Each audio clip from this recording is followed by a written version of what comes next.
ஆனால் நம்ம அரசியல் களம் என்பது எந்த மாதிரி களம்ன்றது உங்களுக்கு தெரியும். இங்கே எதிரிகள் நம்மை சம்பட்டியில் அடிக்கும் பொழுது நம் இரும்பாக இருக்க வேண்டுமே தவிர கரும்பாக இருக்கக்கூடாது. அவருக்கு இதை பார்த்து ரொம்ப சென்சிட்டிவ் ஆகி ரொம்ப மனசு உடஞ்சி அழுதுட்டு இருக்கும் பொழுது இதை யார் அட்ரஸ் பண்ணியிருக்கணுமோ அட்ரஸ் பண்ணால் தவறிட்டாங்க. அரசியல் அனுபவம் இருக்கக்கூடிய நபர்கள் கூட இருக்கும்போது அழகாக அதை அட்ரஸ் பண்ணி ஹேண்டில் பண்ணியிருப்பாங்க. ஆனால் இவ்வளவு நடந்த பிறகும் அண்ணனை வந்து விஜய் அவர்கள் அவங்களை விட்டு கொடுக்கல பாருங்க.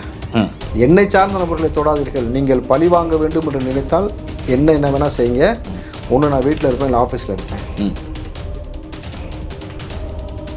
தன்னுடைய வருத்தத்தையும் ரெண்டையுமே கட்டுப்படுத்தி பேசியிருக்கிறார்.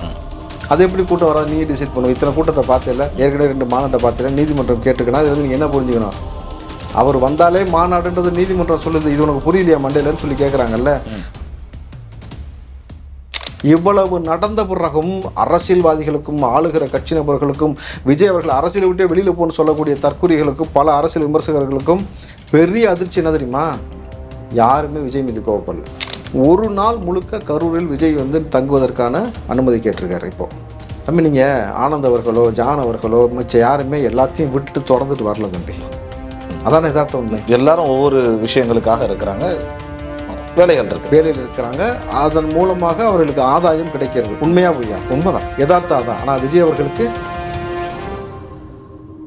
காலையில் விமர்சிக்கிறார், நாமக்கல்ல விமர்சிச்சுட்டு வராரு. ஆனால் சாயங்காலம் இந்த பக்கம் நிகழ்வு நடந்த ஒரு எடப்பாடி அதை எப்படி பக்குவமாக கையாளுறாரு பாருங்க. அப்போது இந்த இடத்துல எடப்பாடி மட்டும் கிடையாது, அண்ணாமலை சீமான் அவர்கள் பேசியிருந்தார். எவ்வளோ கடுமை சீமான் எவ்வளோ கடுமையாக இந்த பக்கம் இல்லை அந்த பக்கம் இல்லை ஒரு மேலே பேச அவரே ஒரு ஸ்டாண்டில் நின்னார். தம்பி நடிப்பில் உங்களோட எக்ஸ்பர்ட் தம்பி அவர். ஏன் 2 நிமிஷம் உங்களுக்கு நடிக்க தெரிஞ்சிருக்காது? இதை உண்மையாலுமே அரசியல் செய்யணும்னு நினச்சிருந்தாக்க விஜய் நடித்து பேசியிருப்பாருப்பா. ஓகே, அப்போ அவர் நடித்து போடணும் பொழுதே அவர் உண்மையாக இருக்காருன்னு தெரியுது.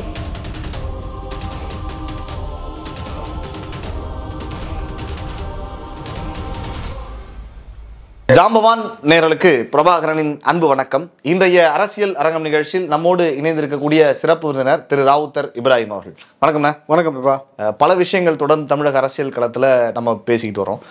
இந்த 3-4 நாட்களாக ஒரு வருத்தமான சூழல் தான் நிலவுகிறது தமிழகம் முழுவதும். விஜய் அவர்களுடைய காணொலி ஒன்றும் வந்துருந்துச்சுண்ணே. எப்போ பேசுவார், எப்போ வெளியே வருவார் அப்படின்னு பேசிகிட்டு இருந்தப்போ ஒரு காணொலி வந்துருந்தது. இன்னைக்கு செந்தில் பாலாஜி அவர்களுடைய காணொலி விஜய் அவர்களுடைய காணொலிக்கு அப்புறம் விட்டுருக்காரு. அதை எதிர்த்து எடப்பாடி அவர்கள் கேள்வி கேட்டிருக்காருண்ணா. 10 ரூபாய் பாலாஜி ஏன் பதறாரு அப்படின்னு கேள்வி கேட்டிருக்காரு. எப்படி பார்க்குறீங்க இந்த சம்பவத்தை? இல்லை, அதற்கு முன்பாக நான் அண்ணன் தளபதி விஜய் அவர்களுக்கு ஒரே ஒரு வேண்டுகோள் மட்டும். ஆனால் நம்ம அரசியல் களம் என்பது எந்த மாதிரி களம்ன்றது உங்களுக்கு தெரியும். இங்கே எதிரிகள் நம்மை சம்பட்டியில் அடிக்கும் பொழுது நம் இரும்பாக இருக்க வேண்டுமே தவிர கரும்பாக இருக்கக்கூடாது. நம்ம கரும்பாக இருந்தாலும் ஒரே அடியில் நம்மளை காலி பண்ணிட்டு போயிடுவாங்க. நீங்கள் ரொம்ப ஸ்வீட்டாக ரொம்ப சாஃப்டாக இருக்கிறீங்க, அது வந்து இந்த களத்தில் வந்து உங்களை வந்து போட்டு பார்க்குறாங்க.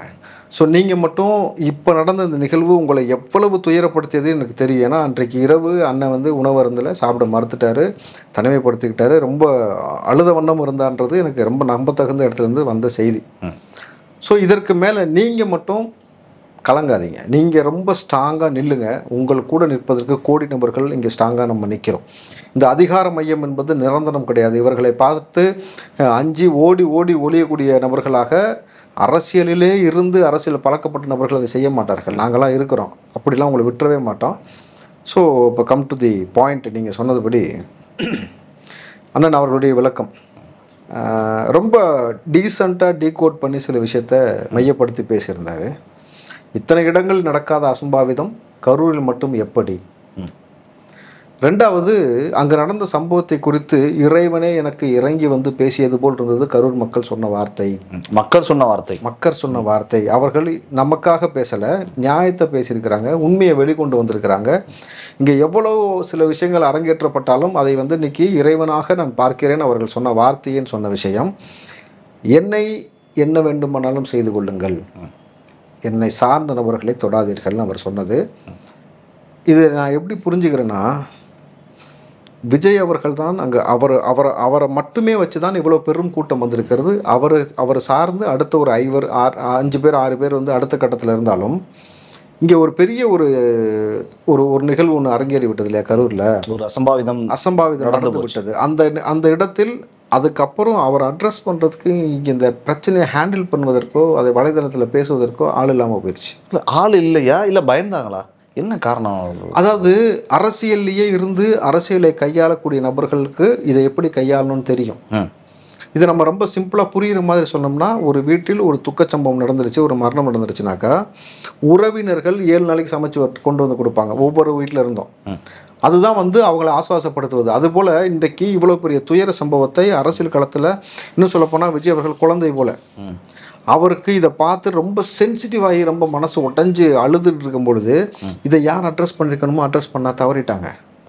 அரசியல் அனுபவம் இருக்கக்கூடிய நபர்கள் கூட இருக்கும்போது அழகாக அதை அட்ரஸ் பண்ணி ஹேண்டில் பண்ணியிருப்பாங்க. ஆனால் இவ்வளவு நடந்த பிறகும் அண்ணனை வந்து விஜய் அவர்கள் அவங்கள விட்டு கொடுக்கல. பாருங்க, என்னை சார்ந்த நபர்களை தொடாதீர்கள், நீங்கள் பழி வாங்க வேண்டும் என்று நினைத்தால் என்ன வேணா செய்யுங்க, ஒன்று நான் வீட்டில் இருப்பேன் இல்லை ஆஃபீஸில் இருப்பேன். இதுக்கு என்ன அர்த்தம் சார்? ஓகே, இதுக்கு என்ன அர்த்தம்? நான் வீட்டில் தான் இருப்பேன், என்னெல்லாம் வந்து கைது பண்ணி பாருங்க, என்ன பண்ண முடியுமோ உங்களால் பண்ணி பாருங்க, என்ன வேணா பண்ணுங்க அப்படிங்கிறாரு. நீங்கள் அரெஸ்ட் பண்ண நினைக்கிறீங்கன்னா அரெஸ்ட் பண்ணுங்க. ஒரு கேள்வி மட்டும் இதில் இந்த வீடியோவிலேயே சொல்றது, இவ்வளவு பேசுறப்ப இன்னும் கொஞ்சம் வருத்தப்பட்டிருக்கணும் அந்த மக்களுக்காக, கூடுதலாக இந்த மக்களை பற்றி இறந்தவங்களை பற்றி பேசியிருக்கணுமோன்னு ஒரு பக்கம் சமூக வலைதளங்களில் பேசுகிறத நம்மளால் பார்க்க முடியுது.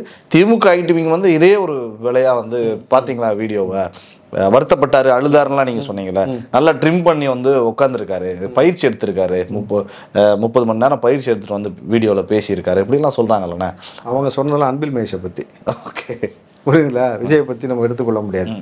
தம்பி, உங்களுக்கு அவருடைய குணம் என்ன, அவர் யாருன்றதை நெருக்கமாக இருந்து பழகி பேசிய நபர்களுக்கு விஜய் யார் என்பது தெரியும். அவர் தன்னை எவ்வளவு தன் கோபத்தையும் தன்னுடைய வருத்தத்தையும் ரெண்டையுமே கட்டுப்படுத்தி பேசியிருக்கிறார். நல்லா புரிஞ்சுக்கங்க, விஜய் எவ்வளவுக்கு எவ்வளோ சைலண்டானாலோ அவ்வளவுக்கு அவ்வளோ வந்து தம்பி ரொம்ப ரொம்ப சைலண்டானால தான் ரொம்ப டேஞ்சரஸ் ஆனாலும் சொல்லுவாங்க தெரியுமா? Empty vessels make much more noise சொல்லுவாங்க. இல்லை, எம்டி வெசல்ஸ்ன்றது வேற, அது வந்து பல ஊப்பிகளுக்கு தான் பொருந்தும். சரி, ஓகே, புரியுதுங்களா? இவர் வந்து எம்டி வெசலாக இவர் இறங்கி நின்னா என்னமா இருக்கு, நீ நீதிமன்றம் என்ன சொல்லுச்சு, ஏய் அவர் வந்தாலே மாநாடு தானே உனக்கு தெரியாதான்னு கேள்வி எழுப்பியிருக்கல. அது எப்படி கூட்டம் வராது நீ டிசைட் பண்ணுவோம்? இத்தனை கூட்டத்தை பார்த்தில்ல, ஏற்கனவே 2 மாநாட்டை பார்த்தில்ல, நீதிமன்றம் கேட்டுக்கணும். இதுல நீங்கள் என்ன புரிஞ்சுக்கணும்? அவர் வந்தாலே மாநாடுன்றது நீதிமன்றம் சொல்லுது, இது உனக்கு புரியலையா மண்டையிலன்னு சொல்லி கேட்குறாங்கல்ல. அப்போ எப்படி அவர் எவ்வளோ பெரிய ஆளுமையாக எவ்வளோ ஸ்ட்ராங்காக மக்கள் மத்தியில் நிற்கிறாரு, தன் கோபத்தை கட்டுப்படுத்தி கொண்டு தலைவனாக பண்பான முறையில் வந்து அந்த வீடியோ பேசியிருக்காருன்னு தான் நான் பார்க்குறேன். அவர் கோபத்தில் ஒரு வார்த்தை அந்த இடத்துல ஏதாவது கொஞ்சம் கோவப்பட்டு பேசினா என்ன இருக்கு யோசிச்சு பாருங்க. ஓகே, இந்த நேரத்தில் அவர் கோவப்பட்டு சில வார்த்தைகளை அங்கே பிரயோகித்தால் என்ன நடந்திருக்கும்? அவர் என்ன சொல்லுவார்னு தான் கோடிக்கணக்கான பேர் காத்துக்கிட்டு இருக்கிறாங்க. அவர் கஞ்சாடை காட்டிட்டாருன்னு வச்சுங்க, வேற மாதிரியான ஒரு சைனு டோன் மாறிடும், அரசியல் களத்தில் கள நிலவரம் மாறிடும். நான் முன்பே சொன்னது தான், நீங்கள் விஜயை குறைத்து மதிப்பிடாதீர்கள். அவரால் என்ன வேணாலும் தமிழ்நாட்டில் செய்து காட்ட முடியும். உங்களுடைய ஆட்சி, அதிகாரம், பணம், போலீஸ் எதையுமே அவரை கட்டுப்படுத்தாது. தன்னுடைய மக்களுக்கு நல்லது செய்யணும்னு வந்திருக்கிற தலைவர், பெரிய வருமானத்தை விட்டுட்டு வந்திருக்க தலைவர், இந்த நொடி வரை நல்லது மட்டும்தான் செய்யணும் யோசிச்சுட்டு இருக்கிறதுனால தான் நிதானமான வார்த்தையை கையாண்டிருக்கிறார். ரொம்ப பொறுமையான சொற்களை பயன்படுத்தியிருக்கிறார். தன் கோபத்தை கட்டுப்படுத்தி கொண்டு அமைதியாக பேசியிருக்கிறார். சார், ஓப்பன் சேலஞ்ச் மறுபடியும் இந்த இடத்துல விட்டு வேற மாதிரி பேசுறதுக்கு எவ்வளோ நேரம் சார் ஆகும்? எவ்வளோ நேரம் ஆகும் சொல்லுங்க? 40 பேரும் அவருடைய தொண்டர்கள், அவரை பார்க்க வந்தவங்க. எஸ், அவரை பார்க்க வராட்டியும் யாராக இருந்தாலும் அவரை வருத்தப்படுவார். அவர் அவ்வளவு சென்சிட்டிவ். அவர் சொன்ன வார்த்தையை நான் அந்த இடத்துல சொல்கிறேன்.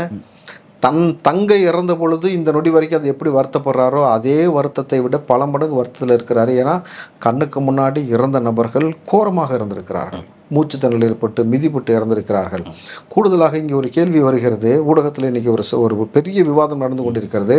தளபதி விஜய் அவர்கள் பேசி கொண்டிருக்கும் பொழுதே பக்கத்தில் இருந்தது ஹாஸ்பிட்டல் இருக்கு. ஏன்டா பக்கத்தில் இருக்க ஹாஸ்பிட்டலில் கொண்டு போகாமல் 7 கிலோமீட்டர் 8 கிலோமீட்டர் தாண்டி கொண்டு போகிறீங்க? இன்றைக்கி தொடர்ச்சியாக மக்கள் கேள்வி எழுப்புறாங்கல்ல. ஏன் சொல்லுங்கள் பார்ப்போம். உங்களுக்கு பிரபா, இது வந்து கொரோனாவோ பாம்பு கடியோ வேற மாதிரியான சம்பவம் கிடையாது. எப்போ அந்த ஹாஸ்பிட்டலில் மருந்து இல்லைன்னு சொல்றதுக்கு அங்கே ஏற்பட்டது மூச்சு திணறல். அப்போ உங்களுக்கு என்ன வேணும்? டீஹைட்ரேஷன். 2 விஷயம் தான். ஒன்று உடம்புக்கு குளுக்கோஸ் ஏற்றணும், இன்னொன்று ஆக்சிஜன் கொடுக்கணும். ஓகே, இது அந்த ஹாஸ்பிட்டல் இருந்திருக்கும்ல, பக்கத்துலேயே இருக்கு. பெரிய ஹாஸ்பிட்டல், 40 பேரை சேர்க்கறதுக்கு ஹாஸ்பிட்டல் அது இல்லையா? அவ்வளோ பெரிய ஹாஸ்பிட்டல் தம்பி, 40 பேர் அழகாக அட்மிட் பண்ணலாம். நான் ஒருத்தர்கிட்ட பேசுறப்ப சொன்னாங்க, இல்லை அங்கேயும் கொண்டு போனாங்க, அதுக்கப்புறமா தான் கவர்மெண்ட் ஹாஸ்பிட்டல் கொண்டு போனாங்க அப்படின்னு சொல்றாங்க. அது உண்மையா போயான்னு எனக்கு தெரியாது. கொண்டு போனாங்கன்னா 40 பேருமே நீங்க அங்கேயே கொண்டு போய் முதல்ல காப்பாற்றிருக்கலாம் இல்லையா அப்படின்றதான் நீ கேள்வி எழுப்புறாங்க. ஓகே, பக்கத்திலே இருக்கு, அங்கேயே கொண்டு போயிருக்கலாம் எல்லாரையும். ஒரு தாய் சொன்னாங்களே, என் பிள்ளையை வந்து என்னிடமிருந்து என் பிள்ளையை நான் தூக்கும் பொழுது அவனுக்கு மூச்சு இருந்துச்சு, அம்மா மூச்சு விட சிரமமா இருக்குமான்னு சொல்றான். அவன்கிட்ட என்கிட்ட வாங்கிட்டு போறாங்க, நாங்கள் இங்க இருக்கிற ஹாஸ்பிட்டல் தான் சேர்க்க போறோம்னு சொன்னாங்க. நல்லா புரிஞ்சுங்க, இந்த பக்கத்துல இருக்க ஹாஸ்பிட்டல் தான் சேர்க்க போறேன்னு சொன்னாங்க. எனக்கு எந்திரிச்சு நடக்க முடியல, நிறைய பேர் என் காலில் மிதிச்சதுனால. அதுக்கப்புறம் என் பிள்ளைய பார்க்கணும் கேட்டதுக்கு அப்புறம் ஆம்புலன்ஸ்ல ஏறி நான் கிளம்பலாம் பொழுது அங்க எங்கப்பா ரொம்ப தூரம் போறீங்கன்னு சொல்லும்போது அவங்க சொன்ன வார்த்தை, அம்மா உங்கள்கிட்ட சொன்னது எல்லாமே பொய், எல்லாத்தையுமே ஜிஎஸ் தான் கொண்டு போனாங்கன்னு அவங்க சொன்னதாக அந்த குழந்தையை பறி கொடுத்த தாய் பேட்டி கொடுத்தாங்க. ஓகே, அந்த காணொலி இருக்கு. அப்போ என் பிள்ளை இங்கனே சேர்த்து நான் காப்பாற்றிருக்கலாம்ல, ஏன் அவ்வளோ தூரம் கொண்டு போனீங்க? அப்போ உங்களுடைய நோக்கம் என்ன திட்டம்ன்றது அந்த தாய் வந்து அவ்வளோ வருத்தப்பட்டு கேட்குறாங்கல்ல. நிர்மலா சீதாராமன்ட்ட பதிவு பண்ண வார்த்தை நீங்கள் பார்த்தீங்கல்ல, அந்த அம்மாட்ட சொன்ன பதிவு பண்ண வார்த்தைக்கு நிர்மலா சீதாராமன் எதையுமே பேசலை. இன்னைக்கு மத்தியிலேருந்து வந்து ஐவர் குழுவில் ஹேமா மாலினி உட்பட எல்லா நபரும் கேட்கக்கூடிய கேள்வி, அவ்வளவு பெரிய க்ரௌடு அசம்பிள் ஆன பிறகு அங்கே இருக்கக்கூடிய லோக்கல் அட்மினிஸ்ட்ரேஷன் என்ன பண்ணிக்கிட்டு இருந்தீங்க? காவல்துறை என்ன பண்ணிக்கிட்டு இருந்தீங்க? ஏன் இதை உடனடியாக தடுத்து நிப்பாட்டவில்லை? ஒரே கேள்விதான் எல்லாரும் கேட்கறது. அவர் லேட்டாக வந்தார் லேட்டாக வந்தால் அனுமதி கொடுக்காமல் நிப்பாட்டுவதற்கு எல்லா அனுமதியும் வந்து நீங்கள் வாங்கியிருக்கீங்களா காவல்துறை? டேர்ம்ஸ் அண்ட் கண்டிஷன்ஸ் அப்படிதான். கொஞ்சம் தூரத்துல நின்று பேச சொன்னோம், ஆனா அவர் கேட்கல அப்படிங்கிற மாதிரி ஒரு தரப்புல இருந்து டிஎஸ்பி சொன்னாரு, இங்கேயே இருந்து பேசுங்க அப்படின்னு சொன்னப்போ இல்லை நாங்கள் உள்ள போகணும்னு சொன்ன மாதிரி ஒரு கருத்து சொல்றாங்க. சொன்னாங்கன்னாக்கா நீங்க நிப்பாட்டு தானே தம்பி, நான் கேட்குறேன். ஒருத்தர் இல்லை நான் அங்கே இங்கே நிற்கலன்னு சொல்லி சொல்கிறாரு, ஆனந்த் சொல்கிறாருன்னு வச்சுங்க. போனால் உயிரிழப்பு ஏற்படும் தெரிஞ்ச பிறகு மக்களை காப்பாற்றுவது உங்களுடைய வேலையா, ஆனந்த் சொல்கிறது கேட்டு கவர்மெண்ட் இருக்கிறது போலீஸ்காரன் வேலையா? எது வேலை உங்கள் வேலை? மக்களை காப்பாற்றிருக்கும். மக்களை காப்பாற்றானே காவல்துறை. ரெண்டாவது விஷயம், யார் உங்களுக்கு தடி அடிக்கிறதுக்கு அனுமதி கொடுத்தது? ஏற்கனவே தள்ளுமுள்ளு அசம்பாவிதம். இந்த நேரத்தில் அடிச்சா அவன் வீடு கொண்டு ஓடுவான், தப்பிச்சு போன்னு சொல்லிட்டு மேலே கொண்டு மிதிப்பான்னு தெரிஞ்சதுக்கப்புறம் யாருடைய அனுமதியின் பேரில், இன்ஸ்ட்ரக்ஷன் பேரில் அடிச்சிங்க? ஓகே, சட்டம் இங்கே எல்லாருக்கும் பொதுவானது தம்பி. நீங்கள் வந்து இந்த ஜனநாயக நாட்டில் எலெக்ஷனில் வந்து சந்திக்கிறதுக்கு, மக்களை சந்திப்பதற்கு எல்லா அதிகாரமும் எல்லா உரிமையும் எல்லா நபருக்கும் இருக்கணும் பொழுது இவரை மட்டும் தொடர்ச்சியாக நசுக்கி கொண்டே இருக்கக்கூடிய காரணம் என்னன்னா உங்களுக்கு பயம். ஏன்னா எம்ஜிஆருக்கு பிறகு இப்படி ஒரு கூட்டத்தை எவனுமே பார்க்கல, தன்னிச்சையாக பார்க்கல தம்பி. இதில் இப்போ இவ்வளவு பெரிய அசம்பாவித சம்பவம் நடந்துருச்சு இல்லையா? இவ்வளவு நடந்த பிறகும் அரசியல்வாதிகளுக்கும் ஆளுகிற கட்சி நபர்களுக்கும் விஜய் அவர்கள் அரசியலை விட்டே வெளியில் போன்னு சொல்லக்கூடிய தற்கொலைகளுக்கும் பல அரசியல் விமர்சகர்களுக்கும் பெரிய அதிர்ச்சி என்ன தெரியுமா? யாருமே விஜய் மீது கோவப்படல, மக்கள் படல. அதான் நீங்க சொல்ற மாதிரி ஒரு சிலர் தான் போடுறாங்க. மக்கள்னா இன்னும் சொல்ல போனா யாரெல்லாம் உறவுகளை பறி கொடுத்தார்களோ, யாரெல்லாம் அங்க வந்து உறவுகளை சம்பந்தப்பட்டவங்க யாருமே விஜய் மீது கோபப்படலை. எல்லாருமே கேட்கக்கூடிய கேள்வி அரசாங்கத்தை நோக்கி, காவல்துறையை நோக்கி. அப்ப எவ்வளவு பெரிய ஒரு விஷயத்த நீங்க புரிஞ்சுக்கணும். இங்க தம்பி, இங்க ஒரு மரணம் நடந்துருச்சுனாலே சம்பந்தப்பட்ட வீடு அடிச்சு நொறுக்கிறது, அப்படி பண்றது இப்படி பண்றதை நம்ம பார்த்துருக்கோம். இத்தனை பெரிய நிகழ்வு நடந்த பிறகும் விஜய் அவர்களை யாரும் கேள்வி கேட்காம இன்னும் விஜய்க்கு ஆதரவு பெருகுது, கூடுது. அதுதான் பெரிய தலைவலி, அதுதான் இவங்களுக்கு பெரிய சிக்கலை ஏற்படுத்துது. என்னடா நம்ம இங்க நடந்தது ஒண்ணு, நம்ம நினைச்சது ஒன்று, ஆனால் இங்கே நடந்துகிட்டு இருக்கிறது வேற மாதிரி இருக்கு. அப்போ இவ்வளவு பேரன்பு கொண்டு ஒரு மனிதர் நேசிக்க முடியுமா? இப்படி வந்து ஒரு தலைவனை வந்து மக்கள் நேசிக்கிறாங்களே, இப்படி நேசிச்சா என்ன ஆகும்? ஆட்சி மாற்றம் நடக்கும்.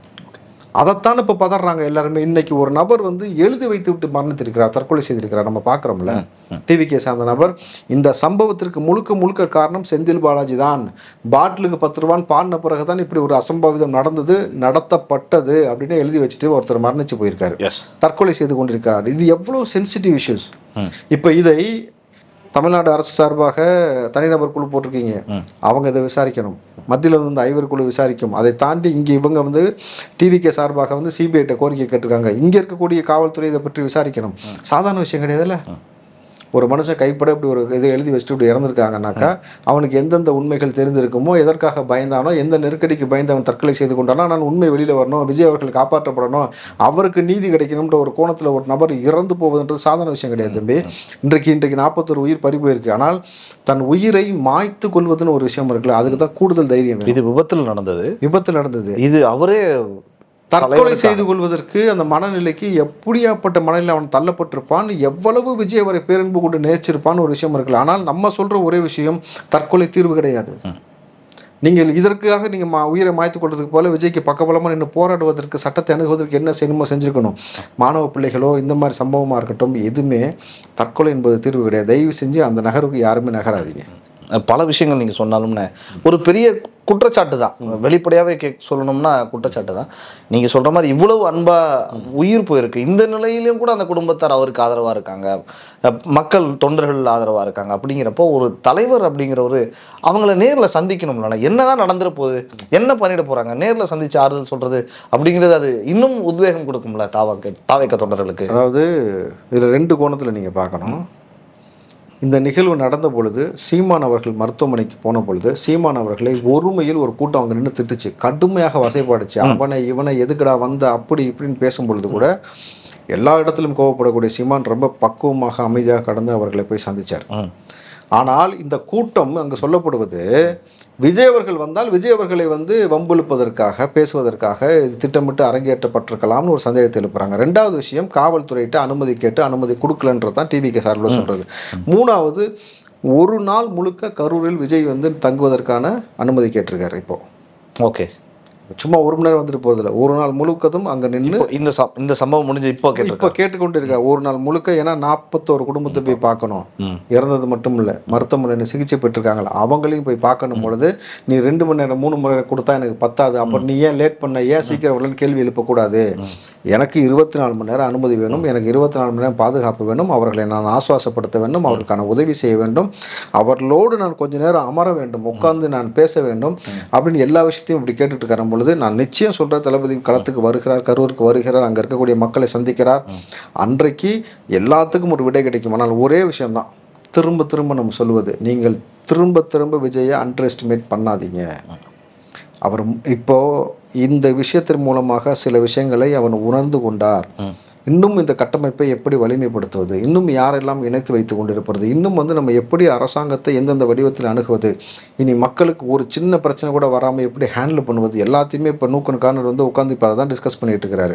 இப்போ 2 வாரத்துக்கு எந்த ப்ரோக்ராம் இல்லை, கேன்சல் பண்ணியாச்சுன்னு வேலூர் ராணிப்பேட்டை தான் நடந்திருக்கணும், வரக்கூடிய சனிக்கிழமை எதுவுமே கிடையாதுன்றதை ரொம்ப தெளிவாக உட்காந்து இந்த கட்டமைப்பை மேற்கொண்டு வருகிறார். அப்படின்னும் பொழுது ஸோ திரும்ப திரும்ப நம்ம சொல்கிறது அவரை நீங்கள் தயவு செஞ்சு நோண்டாதீங்க, ட்ரிகர் பண்ணாதீங்க.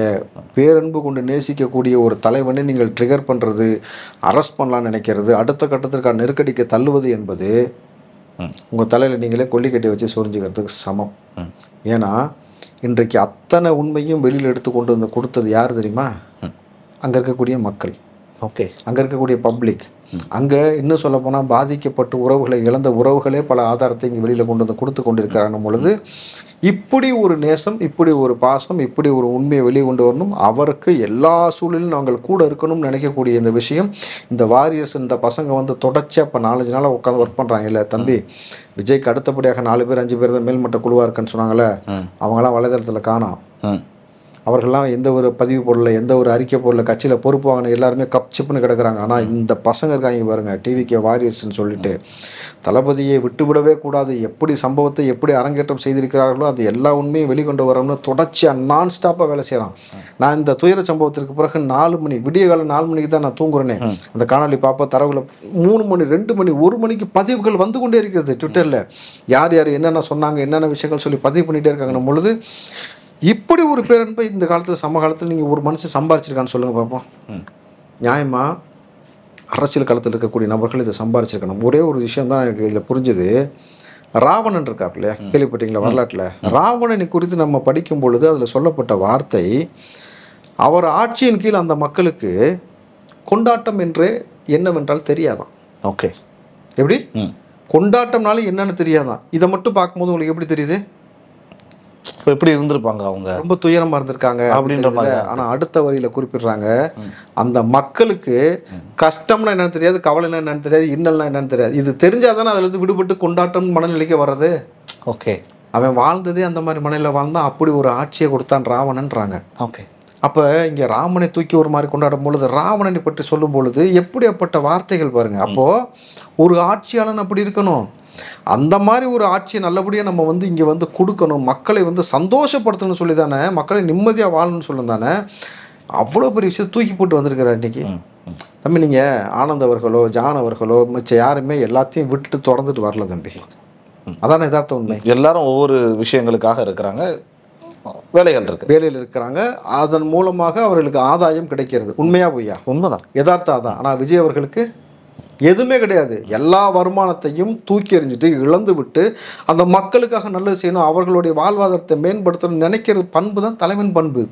அதற்காக அவருக்கு எரியப்படக்கூடிய சொல்லும், அவருக்காக அவருக்கு சந்திக்கக்கூடிய சிக்கலும் எவ்வளவு மோசமாக இருக்கிறது. ஆனால் எல்லாத்தையும் சந்தித்த பிறகும் தம்பி, ஒரு அரசாங்கம் நமக்கு எதிராக இருக்கிறது, பெரிய கட்டமைப்பு நமக்கு எதிராக இருக்கிறது. இன்னும் பார்த்தீங்கன்னாக்கா நம்ம மத்தியிலையும் எதிர்க்கிறோம், மாநிலத்திலையும் எதிர்க்கிறோம். இவ்வளவு தெரிந்தும் இவ்வளவு அடக்குமுறைக்கு பின்பும் ஒரு தனி மனிதன் திரும்ப ரொம்ப ஸ்ட்ராங்காக வெளியில் வந்து நின்று இதை விட ஸ்ட்ராங்காக நான் வருவேன்னு ஒரு வீடியோ போடுறது இருக்குல்ல, அந்த மனநிலை இருக்குல்ல, அது எவ்வளவு ஒரு தைரியமான ஒரு தலைவனுக்கான மனநிலை. ஏன்னா திரும்ப திரும்ப என் மக்களை நான் நேசிக்கிறேன், என் மக்கள் நான் நேசிப்பதை விட என்னை உச்சகட்டத்தில் வச்சு நேசிக்கிறாங்க, நம்மளும் நான் விட்டு விடவே போவது கிடையாது, எதுவாக இருந்தாலும் களத்தில் நின்று பார்க்குறதுன்னு முடிவு பண்ணிட்டேன் அப்படின்றதான் அதற்கான பொருள்னும் பொழுது எதுவாக இருந்தாலும் சந்திக்க அவரும் தயார், அவரோடு பயணப்படக்கூடிய அவருக்காக உறுதுணையாக இருக்கக்கூடிய நாமும் தயார், மக்களும் தயார், பார்த்துக்கலாம்.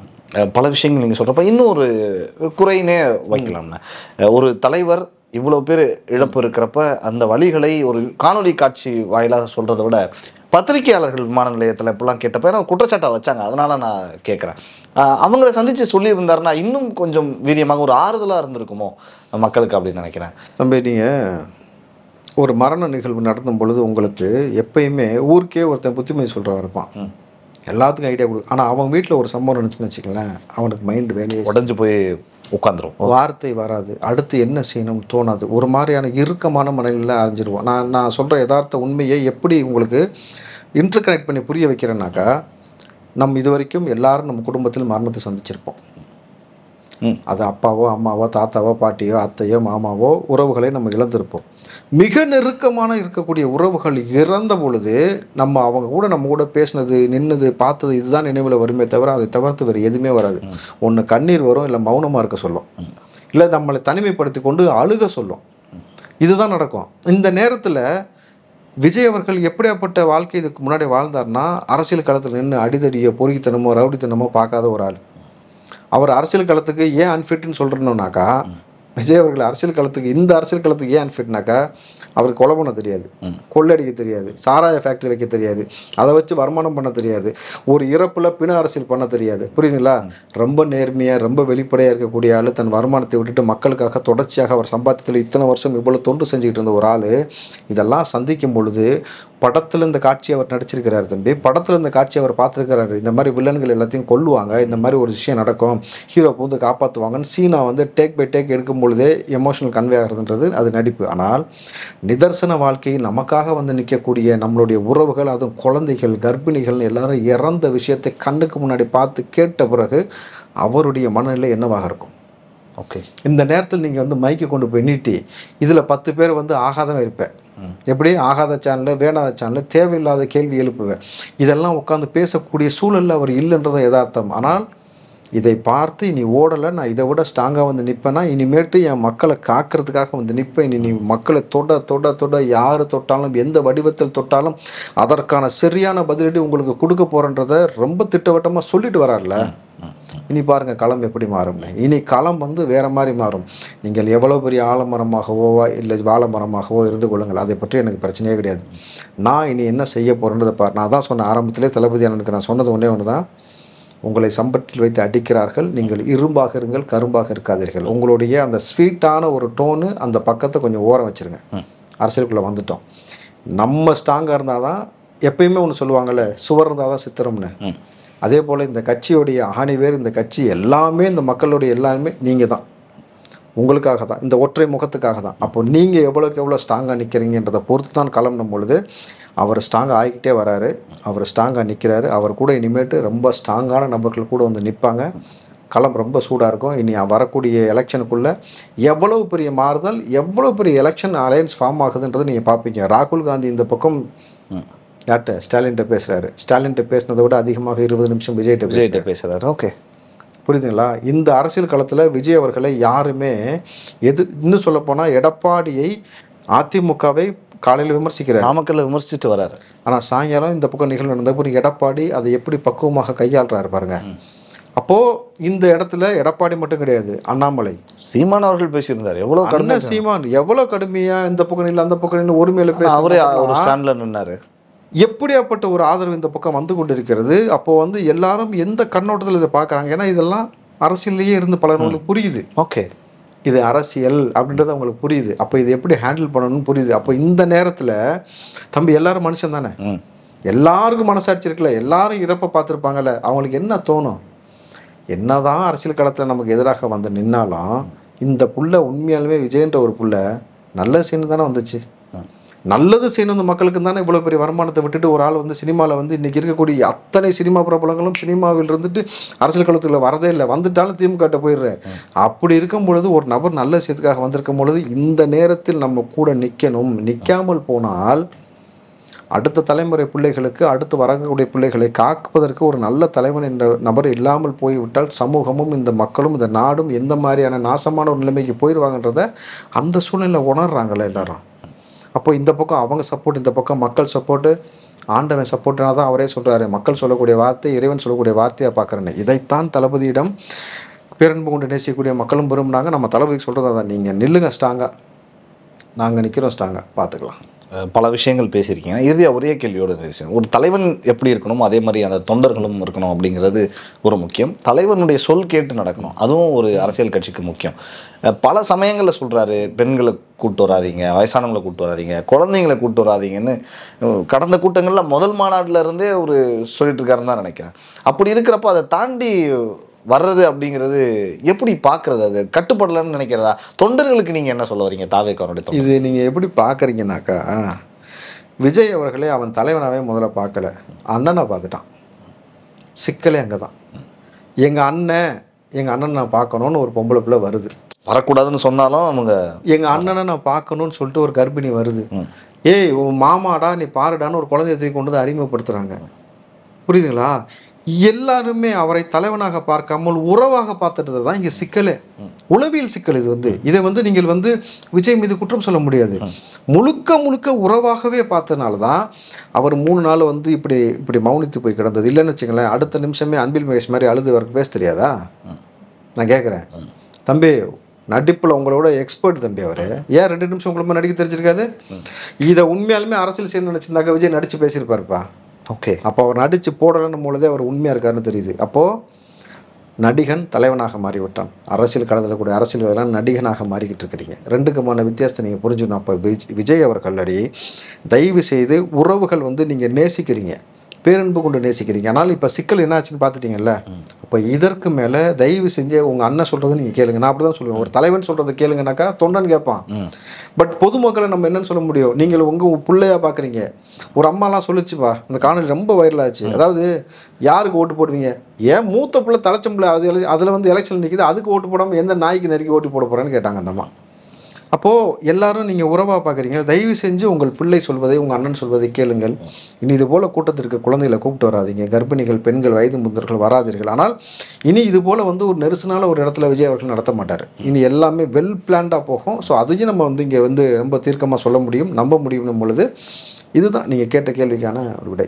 பல விஷயங்கள் எங்களுக்காக தாவேக்காரனுடைய தலைவர் விஜய் குறித்தும் அவருடைய எதிர்கால நடவடிக்கைகள் குறித்தும் பகிர்ந்து கொண்டீர்கள். உங்களுக்கு ஜாம்பவான் நேயர்கள் சார்பாகவும் இந்த பிரபாகரன் சார்பாகவும் மனமார்ந்த நன்றி. நன்றிண்ணா.